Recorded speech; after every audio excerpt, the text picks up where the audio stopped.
Welcome to the history section. Today we're looking at the Northmen in the Scottish Lowlands. And it's a really complex story. To understand it, you have to start with the geography, the environment itself. Absolutely. Europe's northern and northwestern coasts are just.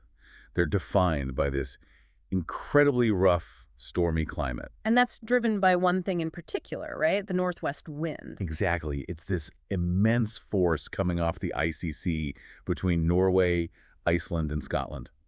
It shapes everything. And not just at the coast. The research points out how far inland its effects are felt. I mean, look at Jutland. Yes, that's a perfect example. Right. For miles inland on the west coast of Jutland, you don't really find proper forests. Just low, stunted oak bushes, things that can survive that constant wind. Right. And even further inland, across the Danish islands, the trees on the western edges of woods are visibly bent and blighted.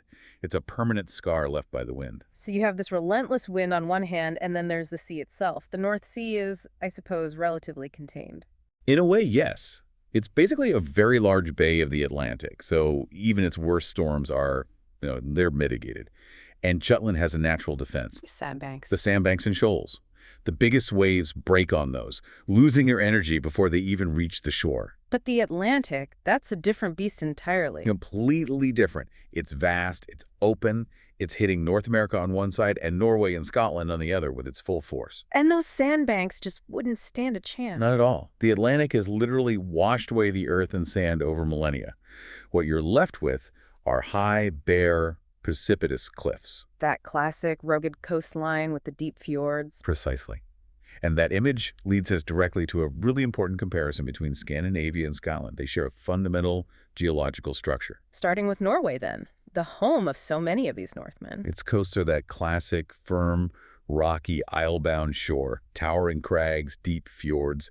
Geologically, the rocks just shoot up almost perpendicularly from the sea. And then they slope away eastwards. They gradually sink towards the east into the broader lower valleys of Sweden. And the environment on that Norwegian coast reflects this. You don't get extensive forests near the sea. No. And the rivers, the streams that might fertilize the land, they're short. They just leap over the cliffs straight into the fjords. The major Norwegian rivers actually flow east through Sweden to the Baltic. Which brings us to Scotland, because it mirrors this pattern, but almost in miniature. It's a perfect analogy. Yeah. Scotland has that same dual nature. The northern and western coasts, the Highlands, face the Atlantic head-on. So they're wild, rocky, full of islands, an almost impenetrable barrier, as history has shown. And just like Norway, that means there's a lack of extensive good quality farmland. The valleys are small. It's a landscape that would have been immediately familiar to any Norwegian arriving there. But then as you move southeast across Scotland, everything changes. The whole structure transitions. The high rocks of the Highlands gradually sink down and they terminate in these broad, well-watered, fertile coastal districts along the North Sea. The Scottish Lowlands. Exactly. The Highlands are Norway, and the Lowlands, in a sense, are Sweden. It's the same model. Though it's important to remember the difference in scale. A critical difference. Norwegian rocks are primitive granite, reaching up to 8,000 feet.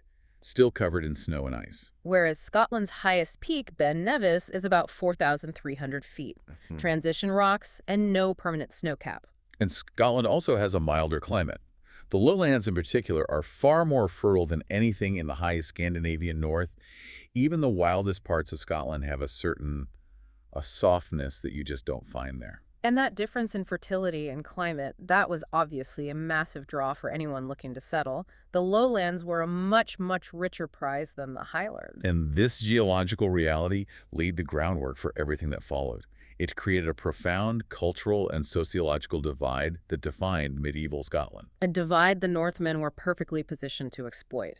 Let's talk about the native population then, before the Scandinavians arrive in force. The environmental split we just discussed fostered two very distinct populations. There was a chasm between the Highlander and the Lowlander.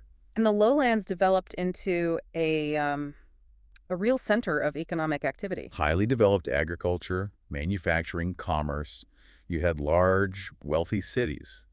And the population was, well, it was a melting pot. Celtic Scots, Anglo-Saxons, Danes, Norwegians, later on Normans and Flemings. A strong, laborious people, all communicating in a peculiar dialect of English that was constantly evolving with these new influences. And the Highlands could not have been more different. A world away. Much of it was inaccessible. Instead of fertile fields, you have rugged walks and peat heaths, So agriculture was marginal, just small plots of barley and oats. barely subsistence level. Most of their livelihood came from pasturing cattle and sheep and from fishing, a very tough existence. But it bred an exceptionally hardy people. Extremely hardy. And at the time we're talking about, many still used the ancient Celtic or Gaelic tongue with little or no English. They lived thinly scattered in these low peat cabins. Almost blending into the landscape. And the most remote areas, the west and the north, they held on to their language and culture most purely, resisting that constant pressure from the lowlands. And for centuries, this wasn't a peaceful divide. It was the setting for brutal, bloody contests. An almost constant state of conflict between the Celtic Highlanders and the predominantly Teutonic lowlanders. Driven by a deep-seated grievance from the Highlanders. Yes, an inveterate hatred. They saw themselves as the sole rightful masters of all of Scotland, from the Cheviot Hills to the Orkneys. They had held on, in their view, long after their kinsmen in England had been subjugated by the Romans and then the Anglo-Saxons. And that resentment fueled constant hostile incursions. They'd descend from the mountains, burn and ravage the lowlands, seize cattle, and then retreat back into territory the lowlanders couldn't follow them into. To understand that dynamic, we probably need to step back even further to the Romans. Right, to Agricola's campaigns in the 1st century.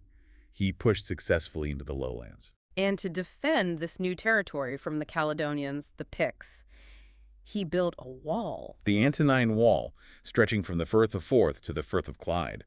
A major defensive work. And the Romans even had outposts further north, Burghead on the Moray Firth. They did, but they couldn't hold on. The attacks from the Caledonians were just too persistent, too fierce.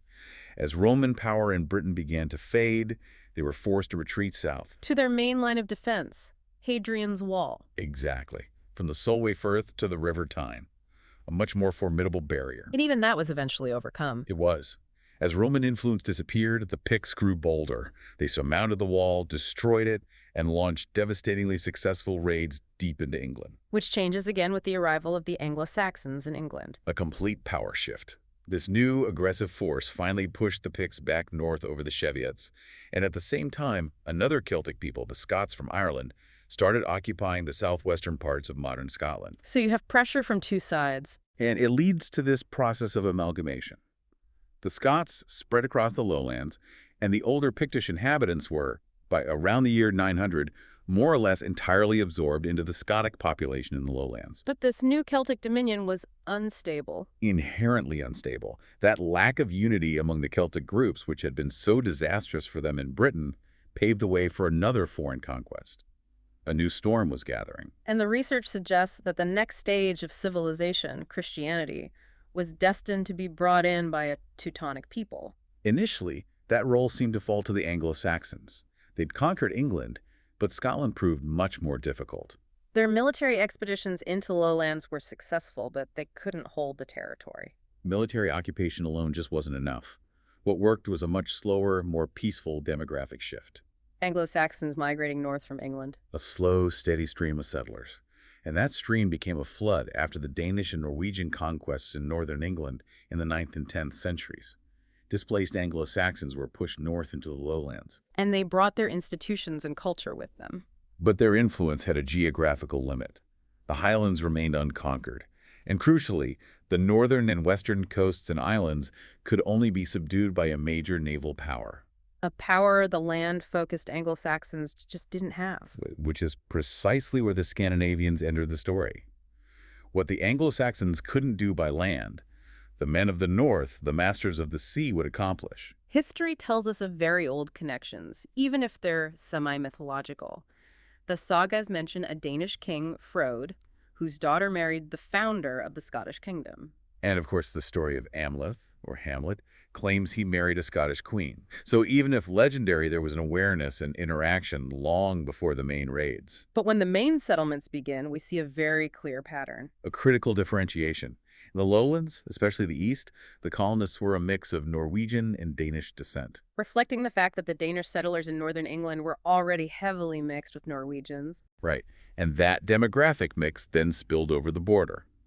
But the further north you go, the more Norwegian it becomes. The Highlands, the Orkneys, Shetlands, Hebrides, These were almost exclusively settled by Norwegians at the same time the Danes were conquering England. And those Norwegian settlements were remarkably long-lasting.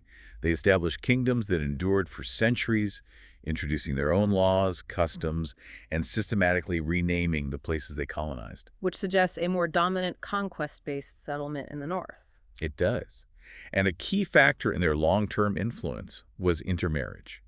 Norwegian chiefs actively married the daughters of the Celtic and Pictish aristocracy. A very effective way to undermine the existing power structures. It was. So for the native Celtic population, this was a period of immense pressure from all sides. The lowland Scots were squeezed between the Anglo-Saxons and the Norwegian Danes. While the Highlanders were being assailed from the lowlands on one side and the new Norwegian kingdoms on the other. And the ultimate consequence of all this was the complete overthrow of Celtic dominion in huge parts of Scotland. It was a pivotal moment. It prepared the ground for the eventual triumph of Norman influence, which arrived in the lowlands in the 12th century and spread from there. So from a certain historical perspective, this violent transition was transformative. It was.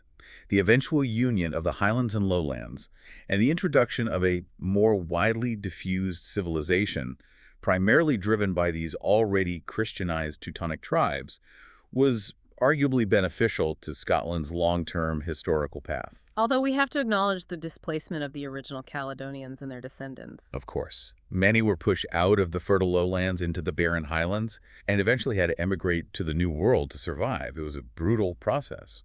And yet, a huge percentage of Scotland's population today can trace its lineage back to these Northmen, especially the Norwegians. Undoubtedly. Their national characteristics were preserved in the districts they settled. But it's a subtle influence. That's a crucial point. While the demographic impact was huge, the long-term cultural legacy, especially compared to the Danish effect in England, was diminished. The Norwegian language, for example, was eventually replaced by Gaelic in the Hebrides and by English in the Orkneys and Shetlands. The laws and institutions also disappeared or were fundamentally changed. And a key part of that was the undermining of the ancient right of feudal. Yes, for anyone unfamiliar, feudal law was the Norse system of land tenure. It meant you owned your land freely, allodially, without a feudal superior. So its loss meant the imposition of the feudal system, which centralized power and destroyed that ancient freedom the Norwegian settlers had brought with them. That was a fundamental erosion of the Norse legal structure. And this all points to the difficulties the Norwegians faced. They were spread out across small, poor, widely separated islands and coasts. It was impossible to maintain a unified front against the powerful, developing feudal kingdom based in the lowlands. Which brings us to a central paradox of this whole story. The linguistic and the onomastic evidence, the evidence from place names. Right. And first we have to deal with what's called the Danish misnomer. The fact that historically all Scandinavians in Scotland, Norwegians, Swedes, everyone were just lumped together and called the Danes. It's a foundational error. And there are a few reasons for it. First, Denmark held political dominion over Norway for a long time. And Scotland just had more consistent contact with Denmark, royal marriages, trade, and so on. True. But the biggest factor was probably the sheer prestige and power of the Danes in England. Their conquest of the English crown and the creation of the Danelaw just overshadowed everything the Norwegians were doing in Scotland. So the English perspective, which dealt almost exclusively with Danes, kind of bled over and shaped how the Scots saw all Northmen. Precisely. Now, if you look at the people in the southern lowlands, especially near the English border, you can still see a physical resemblance to people from northern England. The light-colored hair, the frame, it points to significant Scandinavian immigration. And the language confirms it. The Lowland Scots dialect has a huge number of Scandinavian words and phrases, arguably even more than you find in northern England. So the evidence for a large Scandinavian population is there. It is. We can even trace it in very specific, technical vocabulary. Look at the fishing terms on the river Nith, which corresponds to the Icelandic pokenet. The fish spear, the leister or lister, is the Icelandic ljóstur. And having, for drawing nets, is related to the Norwegian have. The survival of these very specific technical terms for centuries is concrete proof of settlement and cultural exchange. Which leads us back to that central paradox. Right. With all this demographic and linguistic evidence, you'd expect to find Scandinavian place names all over the lowlands. But you don't. You absolutely don't. There are extremely few, which tells us that this large immigration must have happened under circumstances where the settlers weren't powerful enough to just rename everything. And the few Scandinavian names that do exist are highly concentrated. Almost exclusively in the old borderland between the Cheviots and the Firths of Clyde and Forth, centered in Dumfriesshire. Which is right next to Cumberland in England, a heavily Norse and Danish area. Exactly. The names in Dumfriesshire have the same linguistic markers as those across the border. It suggests the settlers just moved north across the rivers. You see names for natural features like fell from the northeast and rig from rig. And more importantly, you see the specific endings for settlements. Thwaite, a clearing, and names like Merthwaite. Beck, a stream in Greenbeck. Garth, an enclosure in Applegarth. And the most common one, by or I, meaning a village or farm, Lockerbie, Middleby. This specific cluster of names can't be a coincidence. It's the linguistic fingerprint of the original Norse settlers. And then there's the parish of Tynwald. That's a fascinating one. It's identical to the Old Norse Thingvall or Tingvold, the place where the assembly was held. So this wasn't just a settlement, it was a center of governance for the Scandinavian colonists in the southeast. It strongly suggests that. But from that nucleus in Dumfriesshire, the names just peter out. They appear sporadically, but as you get closer to Glasgow or Edinburgh, they disappear completely. Apart from Furor, or Fjord, which we see in the names of the big firths, Forth, Clyde, Tay. That's the one that sticks. But the overall scarcity has a massive chronological implication.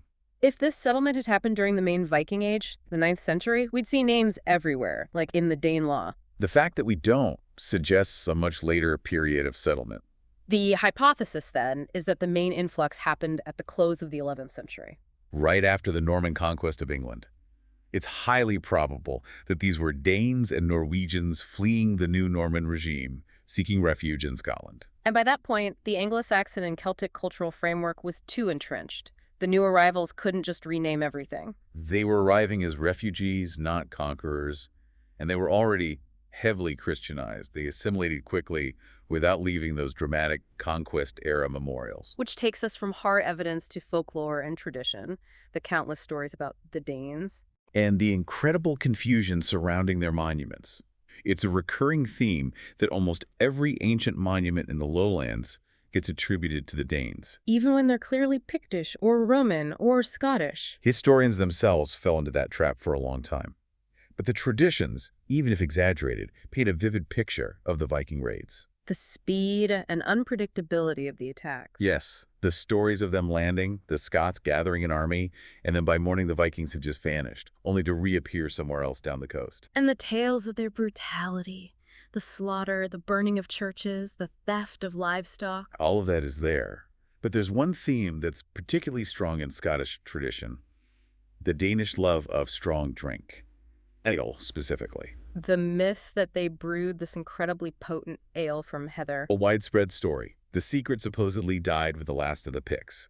It's a fascinating piece of folklore. And this tradition got a massive boost much later in history. It did, after the marriage of Princess Anne of Denmark to King James VI of Scotland. She brought her Danish court with her, and they introduced a culture of intense carousing. Widespread revelry. And that period really solidified the popular myth of Danish indulgence. The story of the whistle is the perfect example of that. It is.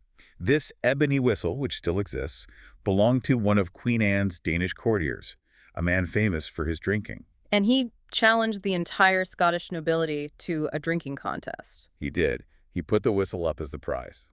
The challenge was taken up by Sir Robert Lorry of Maxwelton. And after 3 days and nights of continuous drinking, the Dane finally passed out under the table. Lorry claimed the whistle and became the ceremonial heirloom passed down through more drinking contests for generations. So you have these hostile traditions on one hand, but then you also have evidence of accommodation, intermarriage. Absolutely. The historical record is clear. Scottish kings gave their daughters in marriage to Norwegian Danish kings and jarls, even while they were at war with them. Like King Constantine III marrying his daughter to Olaf, the Danish king of Dublin and Northumberland. And then Constantine fought with Olaf against the Anglo-Saxons at the Battle of Brunanburg. It's incredibly complex politically. The same thing happened further north with Sigurd, Jarl of the Orkneys, marrying the daughter of King Malcolm II. Even though Sigurd had been raiding Malcolm's lands, these marriages were instruments of diplomacy and war. And the cost of this conflict was high. Between 863 and 961, 3 out of 7 Scottish monarchs died fighting the Danes. A staggering statistic. Now, we look at the specific battle sites in the lowlands. The Firths of Forth and Tay were the main landing spots. A battle near Crail in 881, another near Fortavio in 961 where kings fell. And you find places like a farm called Denmark in Perthshire, surrounded by old entrenchments and stones that tradition links to a Danish defeat. But the most famous of these is the Battle of Barry on the Firth of Tay. Right. The story goes that Vikings landed in Lunan Bay, were defeated near Barry by Malcolm II, and a line of monuments marks their retreat. Including the Camus Cross, supposedly named for the fallen Danish general. And this is where we have to critically re-examine the evidence, because it's now perfectly clear that most of these so-called Danish monuments have nothing to do with that battle, or with Scandinavians at all. The name Camus isn't even Scandinavian. And the village was originally Camstown, probably from a Celtic word. More importantly, the monuments themselves. They just don't look like battle trophies. They're Christian Scottish art. Exactly. They date to the 10th or 11th century. On one side, you have a cross with intricate Celtic scrollwork. On the other, you have biblical scenes. Adam and Eve, Daniel in the lion's den. Things that have absolutely no connection to a Viking battle. These were clearly memorial stones for important local people, or perhaps boundary markers. They show the vibrant Christian culture the Vikings were encountering. They do. With very few exceptions, the so-called Danish forts, camps, and stone circles in the lowlands are actually Pictish or Celtic. The idea that the Danes built them presupposes a level of stable, long-term control that they simply never had in that region. But north of the Grampian Hills, in Moray, the Mare Hefi of the sagas, it's a slightly different story. It is. The Norwegians and Danes did manage to establish a stronger, though still temporary, dominion there. They defeated the Scots near Kinloss, captured Elgin and Nairn, and settled the coast. Though those kingdoms were quickly destroyed. But you get these very strong local traditions. A great Danish defeat at Mortlach, where the skulls of 3 Danish chiefs are supposedly built into the church wall. A grim memorial. A very grim and probably apocryphal one. But it speaks to a deep local memory of conflict. And that conflict escalated significantly in 1012 when King Svend of Denmark sent his son, Canute, The future king of England. He landed a massive army in Aberdeenshire, near Cruden. A huge battle was fought, but it seems to have been a stalemate. It ended in a formal treaty, and the terms were significant. The Danes had to agree to evacuate all their possessions in Scotland, including the fortress of Birkhead in Moray. And the battlefield itself was consecrated as a burial ground for the Danish dead, with a chapel dedicated to St. Olaf. And the bones of the fallen are still sometimes uncovered there by the shifting sands. There's also Svenno's Stone near Forres, which tradition links to this peace treaty. But again, critical analysis shows it's another one of these magnificent Christian Scottish sculptured stones. It depicts a great victory or an execution, but it's a Scottish monument, not a Scandinavian one. Birdhead, though, that's one of the few places with a really solid claim to a long-term Norse presence. It is. It's a natural fortress on a promontory. It was originally a Roman fort. And for the Vikings, it was an even better stronghold, easy to defend from land, and they dominated the sea approach. It's very likely they fortified it further. Tradition links the name to the Norwegian word borgen, meaning the castle, and it was the very last stronghold the Danes held in the lowlands. So when we pull it all together, the conclusion for the lowlands is pretty clear. The entire eastern coast, from the Cheviots to the Moray Firth, is almost completely destitute of characteristic, undoubted Scandinavian monuments from that early conquest era. The Northmen who settled there came late, after the Norman conquest. They were culturally subordinate. They were already Christianized, they assimilated quickly, and they didn't erect the great heathen monuments, the barrows and stone circles that you see from the initial Viking period elsewhere. And the implication of that is profound. By resisting confirmed Scandinavian dominion during that first, most intense Viking age, the lowlands essentially deflected that energy elsewhere. It forced the Danes to concentrate their immense power on England, which led to Canute's North Sea Empire. And it forced the Norwegians to focus their efforts on the Orkneys, the Shetlands, the Hebrides, and the Western Highlands. Which is exactly why the traces of Norse influence, the language, the laws, the archaeology, are so much more visible and enduring in those northern and western regions. In the lowlands, the Scandinavian presence was demographically huge, but it was a story of late immigration and rapid cultural absorption. Consider the forces of cultural assimilation that allowed a significant, though late, demographic influx of Scandinavians into the lowlands to leave only minimal onomastic evidence, suggesting the strength of the established Anglo-Saxon and Celtic cultural framework by the 11th century. The subject for this examination is the enduring Scandinavian heritage found within the Orkney and Shetland archipelagos. Yes, and our analysis will really focus on the natural features, the colonization, political history, and of course the cultural remnants that we still see today. So, to begin, we should probably establish the fundamental geographical distinctions between the two. I think we have to. Recognizing their unique positions, especially relative to, say, the Faroe Islands or Iceland, really provides the context for their entire historical development. When you approach the Northern Isles, you might expect a certain wildness, a mountainous terrain you'd associate with other North Atlantic settlements. You would, but that's the first key distinction, especially with the Orkneys. They're generally flat and sandy. Very much so. It's a sharp contrast to the Faroes and Iceland. Now, there is one major exception. The Isle of Hoy. Precisely. The Isle of Hoy stands out. It's dominated by some pretty considerable mountain heights. The Norse settlers saw this immediately. And they named it for that distinction. They did. Its original Northman name was Hay, which, well, it literally means the high island. That's quite direct. It underscores its singularity. It defines it against everything else around it, which is much flatter. As you sail past Hoy and South Ronaldsay, you really start to see that typical Orkney landscape. And South Ronaldshay's name, that's Norse too, isn't it? Formerly Rungvaldsey. Yes, the Norse lineage is right there in the name. But the rest of the islands present this flatter profile, often bordered by steep cliffs where the sea has just carved away the stone over millennia. Locals sometimes use the term fjords, I believe. They do. It's from the Scandinavian field for mountain rocks. They use it for the heath-covered hills. But these aren't really mountains in the true sense. No, not really. They seldom have the scale or altitude. From a resource perspective, what's really notable is that the Orkneys are woodless. A common feature for Atlantic islands. Right. Lots of milling moors, tracts of heath. But what truly sets them apart from, say, the Faroes is their agricultural potential. It's surprisingly high. This is the critical difference, isn't it? The ability to farm. The research mentions cultivating wheat even. That's the core insight. Despite the latitude, the fertile ground, and a milder climate allowed for really robust productivity, you see these luxuriant fields of wheat, which is a powerful testament to the land's quality. It's a world away from the farming conditions further north.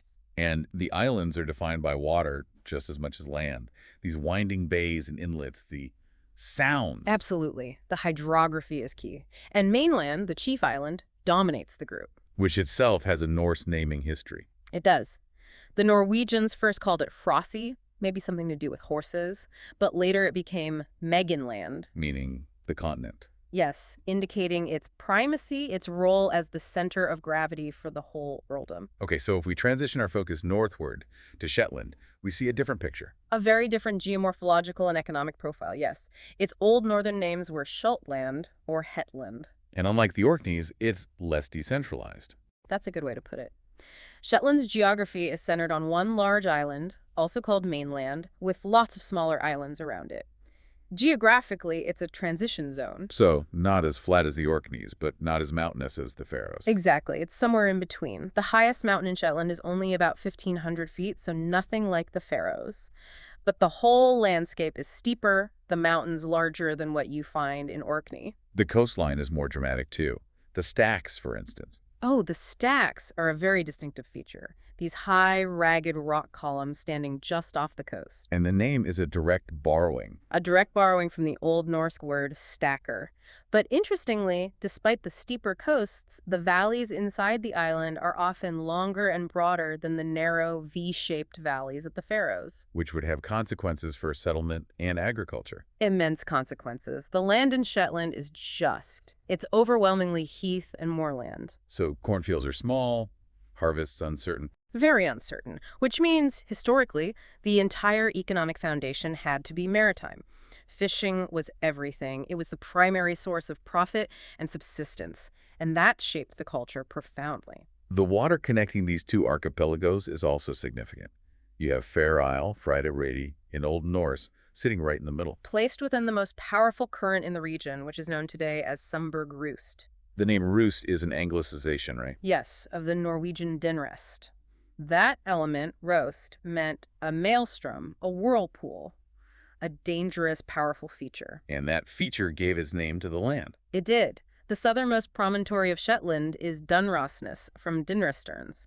It features Sumberg Head, Sundbyjarhofei, in Old Norse. The geography is literally written into the language. Now, before we get to the Norse colonization itself, it's vital to state that these islands weren't empty. Not at all. Before the Norwegians arrived in the 9th and 10th centuries, they were already occupied. By a population we'd identify as Pictish or Celtic? Yes, comparable to the people in the rest of Scotland at that time. This pre-Norse history is even in the earliest names we have.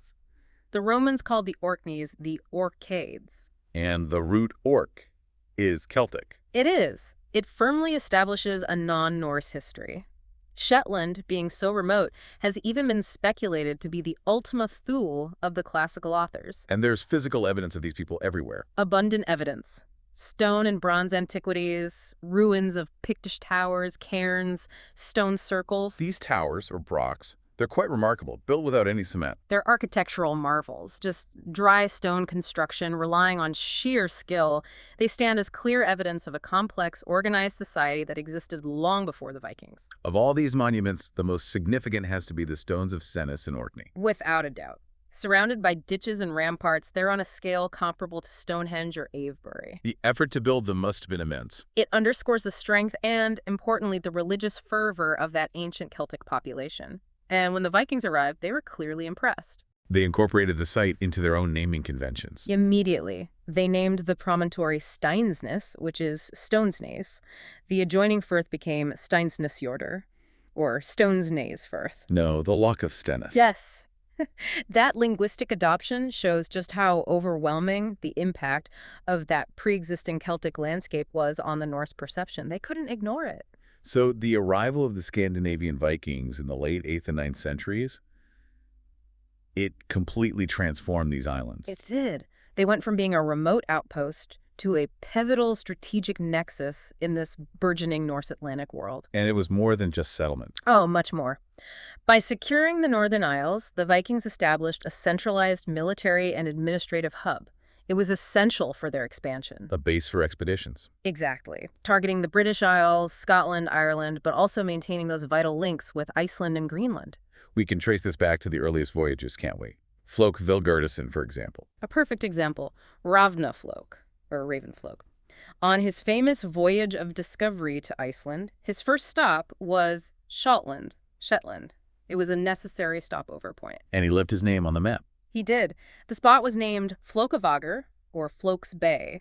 We think it's a bay on the east coast of mainland, maybe near Cat Firth. There's even a local tradition tied to the nearby Loch of Gurlsta. Which was originally Geirhildar's stay here. Yes, tied to the story that Floke's daughter, Geirhildi, drowned there.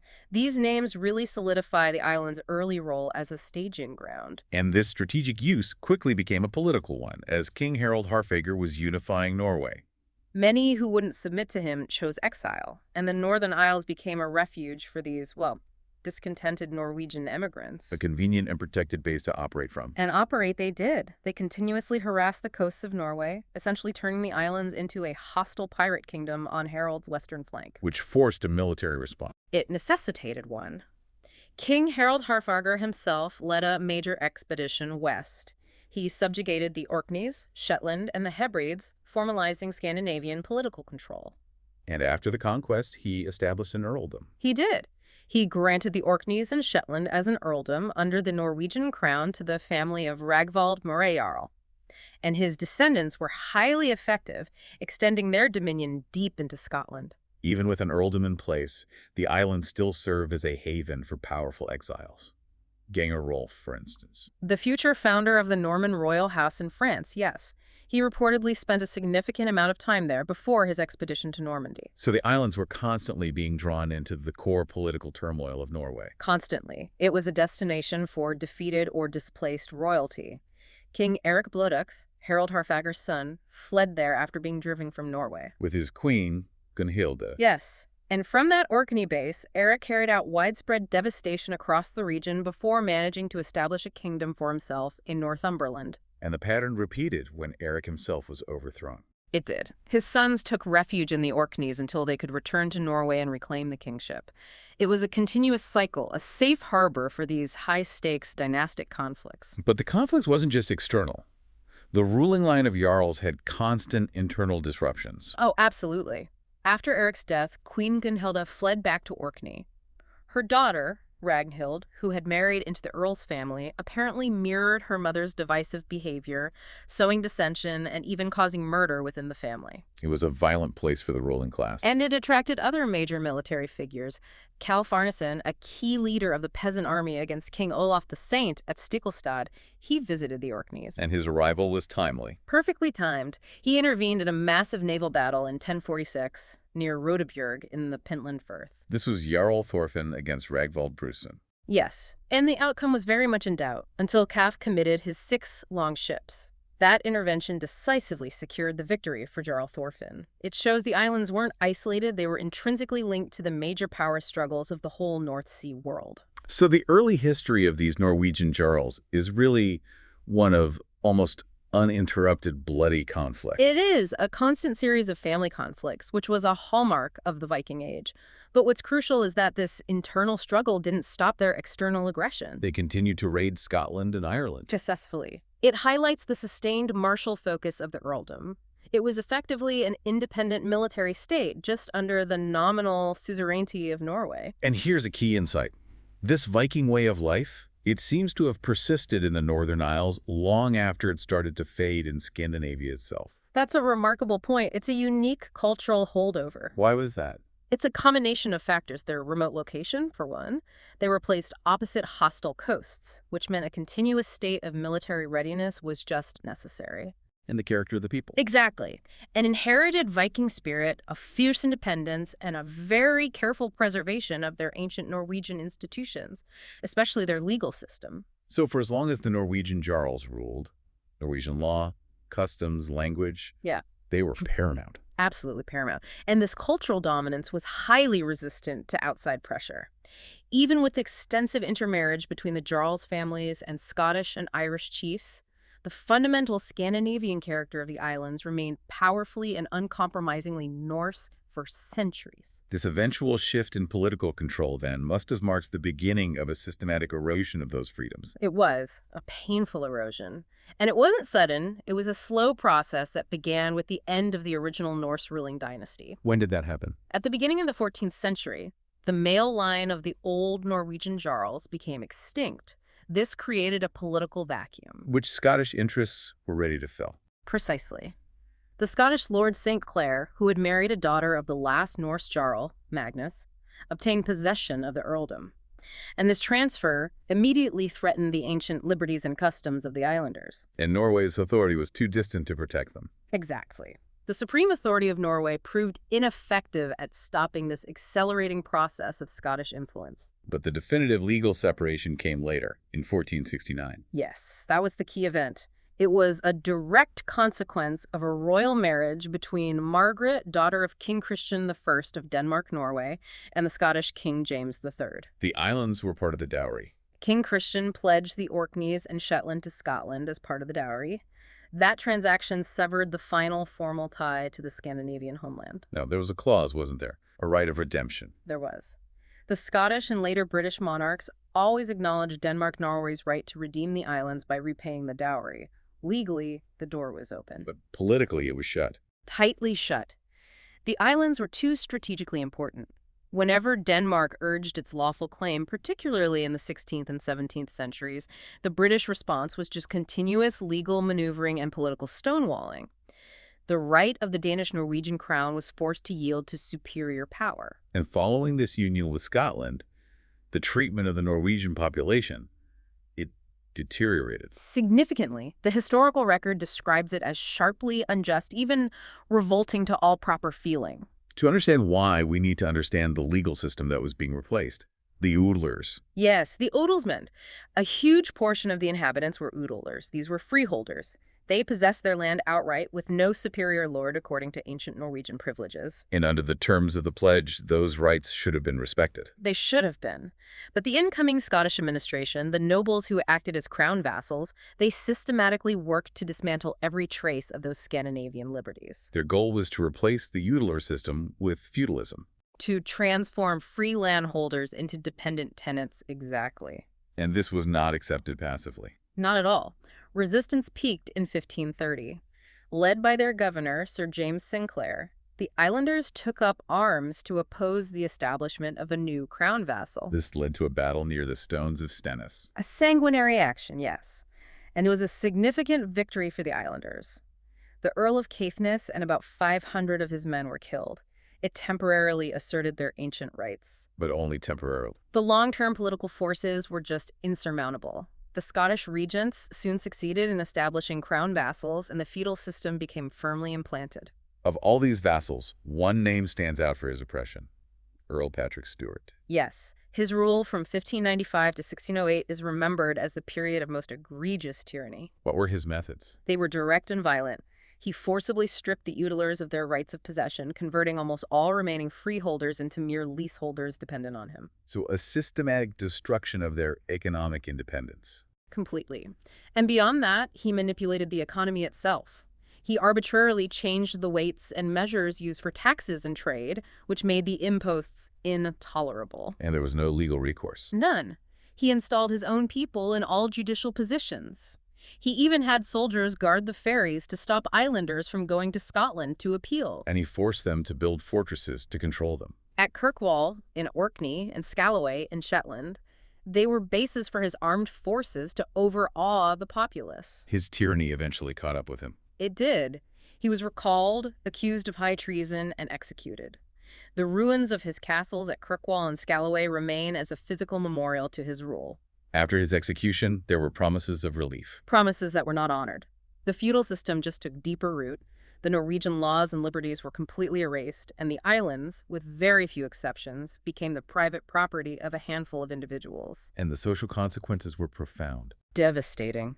The descendants of these Vikings and Norse chiefs, once free men in large houses, were now reduced to annual tenants in poor cottages, living a frugal existence. The descriptions of their dwellings in Shetland are particularly bleak. They are walls of unhewn stone stuffed with turf and seaweed, smoke escaping through a hole in the roof called a livra. People and livestock living in the same room. Often, yes. The fire burning openly on the floor, the whole space filled with dense smoke. It's a picture of real poverty and decline.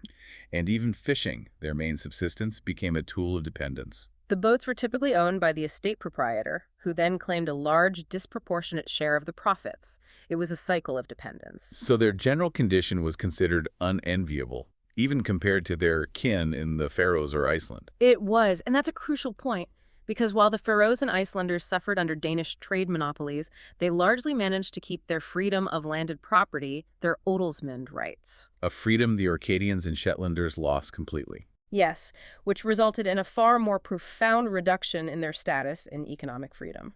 Despite this political assimilation and social oppression, certain cultural markers seem to have been highly resistant to change, particularly in Shetland. They were.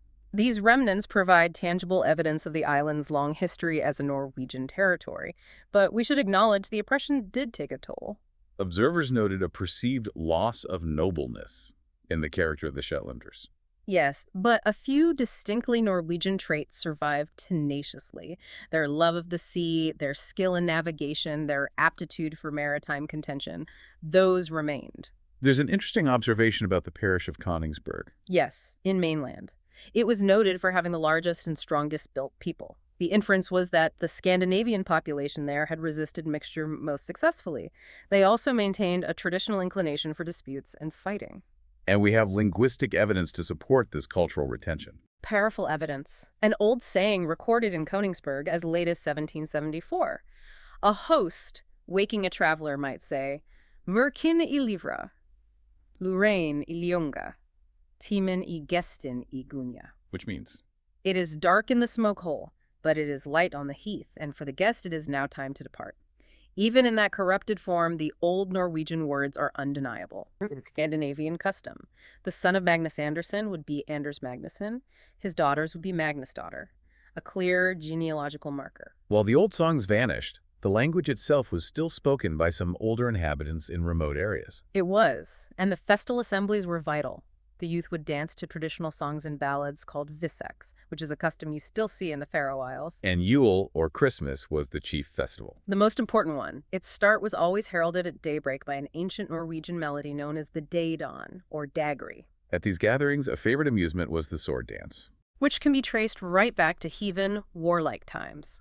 Early Viking culture celebrated these complex games with naked swords, throwing them in the air, a display of martial skill. and this evolved into a dance. A dance with drawn swords, with complex figures designed to show agility. It was highly valued. By the Middle Ages in Shetland, it had softened a bit. It had.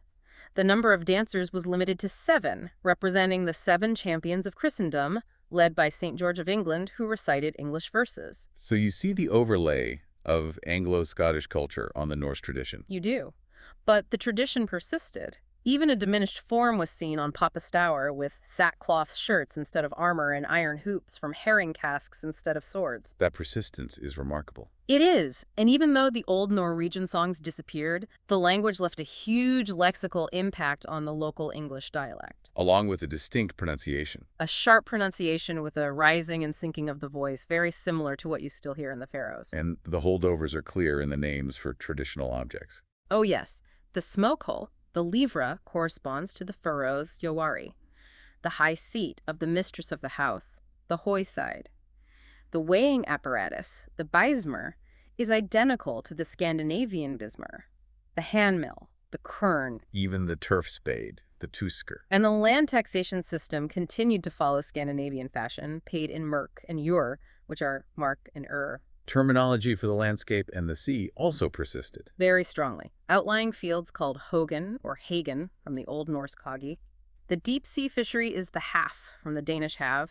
The fishing lines are toes. And they continued to use Norwegian-built boats. They did well into the period covered by this research simply because they were better suited for the high seas and the powerful currents. A practical superiority. But the most visible reminder of the Norse heritage must be the place names. Absolutely. The islands themselves, the towns, farms, promontories, bays, they all bear that clear linguistic imprint. And while you have common suffixes like firth or wick, there are some key distinctions. Crucial distinctions. You rarely see the name endings common to the Danish-settled parts of England, like by, thwaite, or thorpe. They're almost entirely absent in Shetland. Which separates their colonization pattern from the Danelaw. Firmly. Instead, you get names characteristic of old Norwegian colonies. A small bay, a våg, in Danish, is a vo.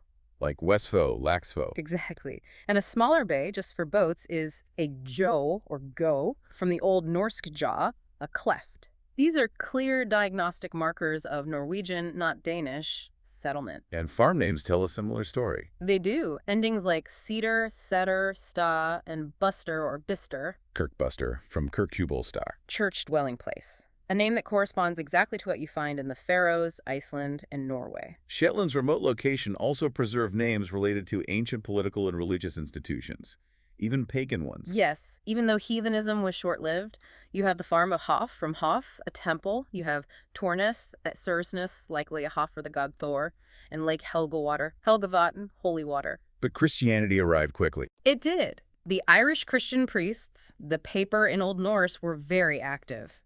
Their memory lives on in names like Papastour, Great Pap Island. And by the end of the 10th century, King Olaf Tryggvason had introduced Christianity throughout the islands. After which, St. Magnus, patron saint of the Orkneys, became the chief saint in Shetland as well. St. Magnus's Bay is a prominent geographical name. And the center of power wasn't Lorwick, the current main town. No, it was about 4 miles northwest in the parish of Tingwall. Tingwall, from Thingvellir, the chief thing or assembly. Yes, and it was likely the chief place of sacrifice in the heathen era before that, a place of dual historical sanctity. And you can still see the old thing site. You can. It's on a small island, a holm, in a lake, connected to the land by stepping stones. Designed for security. Yes, the magistrate, the faude, and his officers sat on the holm, separate from the populace who stood on the shore. It speaks volumes about their governance structure. There's a tradition that the church was a sanctuary. A powerful tradition. that a condemned person could earn a pardon if they could run from the home, over the stones, and reach the church before being killed. Which suggests the common people had a direct role in justice. An informal but powerful one. And the thing itself was a major event. Fairs, merrymaking. So many people came they had to erect tents and booths. Skálar, Which gave rise to the name Scalloway. Skálavagr, the Bay of the Booths, which became a major trading place.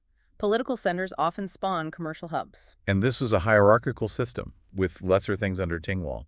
Yes, mainland alone had at least 7. We still have the names of 5 of them. Samsthing, Eighthing, Delting, Lunziasting, and Nesting. A very sophisticated structure. Finally, we have to talk about the round towers, the brocks, popularly called Danish burgs. But the research is clear. They are definitively of Pictish or Celtic origin. They bear no resemblance to Scandinavian fortresses. But the Norwegians used them. They availed themselves of these existing structures, absolutely. We see it in the sagas. Thorbjorn was killed in one at Burfirth or Borgarfjord, Castlefjord. And the best preserved example is on the island of Musa. The tower on Mulsa, anciently Musi, is the best in the British Islands.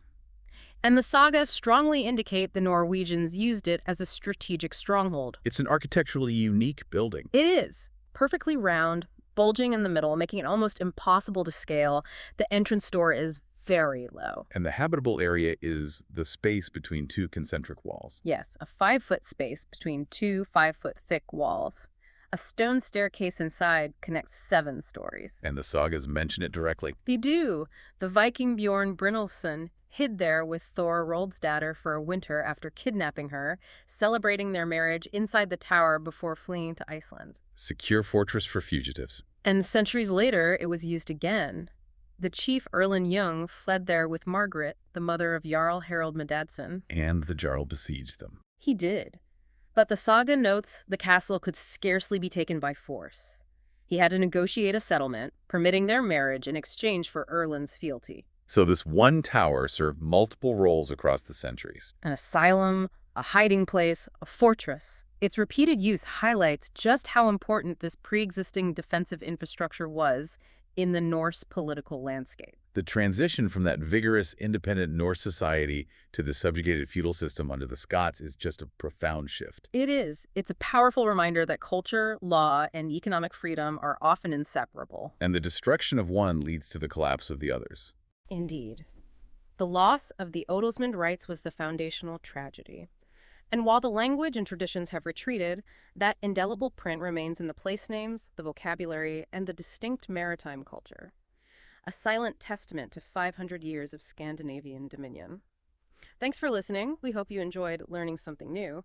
That's all for now, but in case you didn't notice, there are a lot more episodes on this subject available on this channel. If you're enjoying these historical podcasts, please like and subscribe and share with other history buffs. While this is an AI recording, the research that has gone into this production is comprehensive and focuses on very specific moments in history, designed to bring as much detail to the listener as possible. Thanks again for listening in.